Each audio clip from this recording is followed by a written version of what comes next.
Okay, so thanks for the patience and welcome to New Zealand head coach Ian Foster on the far right and Captain Sam Kane. If we could take the first question, please. Yeah, just down here on the left. G'day, Ian and Sam. Lachlan here from the platform in New Zealand. Congratulations on the victory and making a World Cup final. A question for you, Ian. It felt as though tonight's match was a real contrast to last week and that victory over Ireland and the, I guess, intensity and drama around it. And you look at tonight where that first try of the second half was scored, it seemed as though the match was all but won for you guys. Do you feel as though that was ideal preparation for a World Cup final? Are you happy with that, with the prep heading into a World Cup final? Yeah. It's a World Cup semi-final. The goals are go and win it. And we won it. So, and I think it was a tough battle. Argentina, I thought, played with massive passion and accuracy in that first part of the game, put us under a lot of pressure, and that's what you'd expect in a semi-final. So, but, I love the composure that we had of staying in the game, and when we had our opportunities, we were pretty clinical about executing. And, it wasn't a perfect start, but it was a start that we were put under a lot of pressure. And you talk about before half-time, after half-time, well, those 2 or 3 minutes before half-time are pretty important, weren't they? That 8 points gave us that buffer, and then that scrum straight after half-time, that really sort of sealed it, I think. So, but World Cup semi-final is a great preparation for a World Cup final. That's all I'd say. Hi, question for Ian, please. Here, Simon Valzer, Midi Olympique. It's a two-side question. First of all, your team looks never more dangerous than when she's enjoying her rugby, as it's going right now. Your team seems to take a lot of pleasure playing rugby. And the second side of the question would be on more personal point of view. You, Ian, you've been through some hard times with this team, and now you are in the final of the Rugby World Cup. Do you take this as a sort of revenge, or do you enjoy, facing the critics, saying, guys, I'm in the final, so you can say whatever you want? Yeah, I'd love to jump to the second question first, but I better start with the first question. The answer to the first question is you have to enjoy your work, but it's not like a focus for us to go out there and have fun, but it is a focus to make sure that we want to go and execute our game to the level that we need to, and I think the team takes a lot of pride when they do that, and the work that the leaders and the players are doing. And how they're training, it's a real credit to them. They're working hard, and as you go through tournaments, you have to really enjoy it. It's there's a lot of pressure, and if you don't celebrate moments and have moments that put a smile on your face, then it become a long old time. So, look, I'm delighted with the attitude of the team. In regard to me, I'm part of a group, and I'm proud of the group. I'm proud of this coaching group. They're working hard. And they're linking well with the players, and the players are contributing heavily to what we're doing, and there's a nice synergy about it. So of that I am very proud. But one more week. Thank you. That was the second question. I think I'll reiterate the answer to the second question is I'm just proud to be part of this group, and there's nothing. It's not a personal agenda here. This is about the All Blacks, and it's always about the team. And things that happen to individuals in the team, and clearly they've happened to me. But it doesn't change. Team comes first. All the decisions we make have to be about what's the best thing for the team. And right now we're doing a lot of those decisions together as a group, and it's working well. Thank you, Ian. We'll go at the back on the right, then the front on the right, and the third one on the left. Thank you. Question for Sam over here. Sam, how happy with the team bouncing back from that huge effort last week, and also the patience shown tonight and the scrums, albeit just a few of them, but the scrummaging? Yeah, we've played obviously Argentina a wee bit in the past, and we know they're a team that can frustrate. They're a team that stays in the fight long, and they often accumulate points in threes. So we wanted to be patient. Yeah, a lot of credit must go to the forward pack. I thought, you know, we wanted to scrummage well. We wanted to drive well, and the opportunities we had, we made the most of.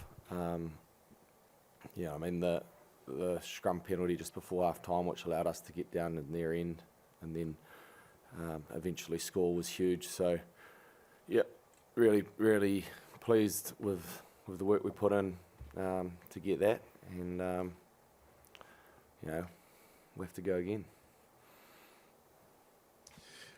Sam, you and I spoke at Twickenham after the South African game, and you said that you were disappointed in the way you defended.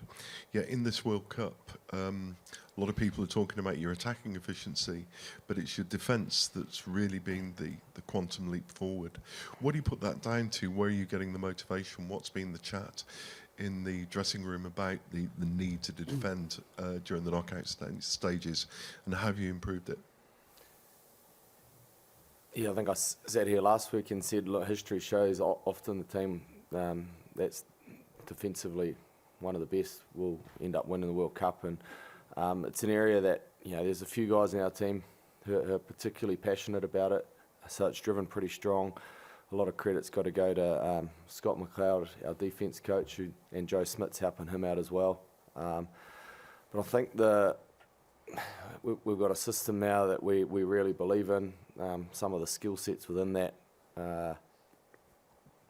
you know, the individual tackles, and then the work that the boys that aren't playing each week are doing for us in terms of learning opposition plays and shapes, so we're getting to train those throughout the week's been huge as well. So probably hard to pinpoint one key factor. A lot of contributing things into that. But yeah, absolutely. I think we're pretty stoked to not concede any tries tonight. Proud of that. Thank you. On the left-hand side. Yeah.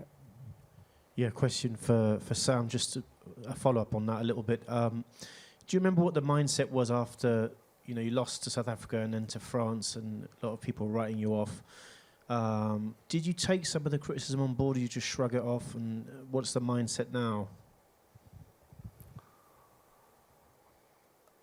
Oh, look, I suppose like criticism and stuff, that outside noise is something that we've sort of become accustomed to doing our best to block out, and we focus on what's important within the group. You know, and because of that, you know, we know there's not much to be gained by that, so we just focus on and we trust the coaching staff immensely. We trust the plan, and you know, we're in a sort of different stage as a team at that point. A very different team we rolled out. We've had some guys coming back from injury, and now for a few weeks consistently we've had the squad in a really good place in terms of full health and full training, and so yeah, it feels like we've built nicely to this point. Yep, on the right, and could we have a microphone in the middle here for the next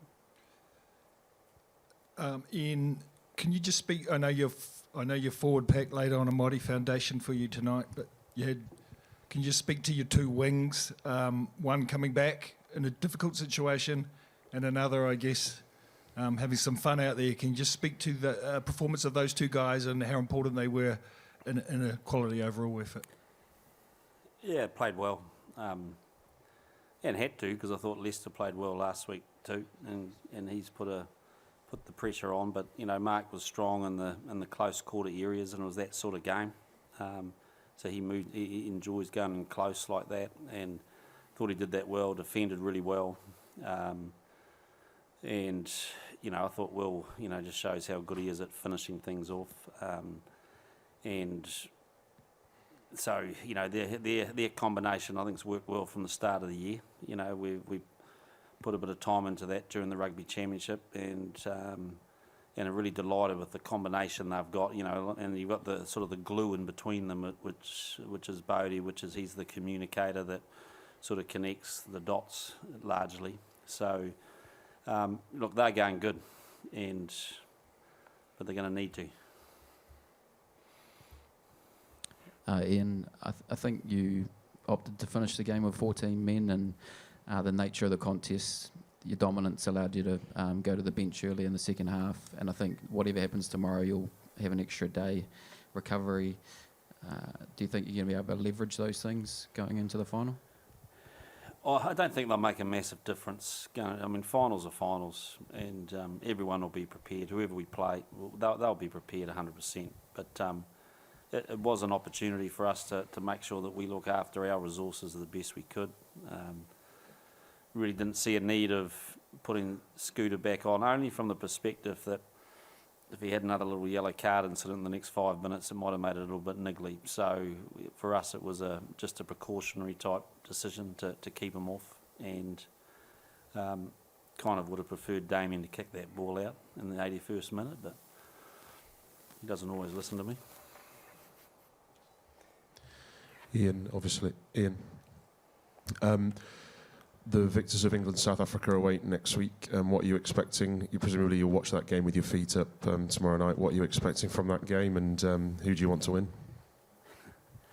I'll be watching it, probably have some popcorn, and sit there and watch it, and I don't care who wins, to be honest. You know, I think we're very much in a focus about ourselves stage at this moment, and I think, you know, one thing that extra day does give us, it gives us a bit of a chance to have a break mentally, and not to spend too much juice worrying about if it's them. So, look, they're both good teams. You got one team that's, you know, South Africa's been playing some brilliant rugby the last few weeks and clearly on top of their game, but we've also seen an English team that sort of has just built away quietly and is really probably starting to, you know, they understand how they want to play, and they're starting to get really good at how they want to play and believe in that. So it'll be an interesting contrast to styles. Back on the left, thanks. Ian, you've made it clear in the last few years that you're expecting your props to be more than just scrummaging machines. What did you sort of make of the performances of your two young number 1 and number 3 out there tonight? Yeah, they're going good, and you know, they're getting stronger, more confident. And contributing around the park, and I thought the two young guys off the bench sort of added value in that space too. So, look, there's plenty of competition in the props at the moment, and all 6 of them have played very, very well for us. So it's not an easy thing. But I think with Tyrell and Ethan, they've started the last 2. You got to remember, Tyrell hasn't really played a lot of rugby. With that cut that he got in that South African game that took him off after 9 minutes, and then you got Ethan's had a couple of weeks holiday, so you know both of them have got a bit more time under their belt now, and it's starting to show. So peaking just nicely, I think. Okay, I don't see any further hands raised, so thank you very much. The mix zone will be open in just a couple of minutes' time. Thank you. Ian, thank you. Thank you.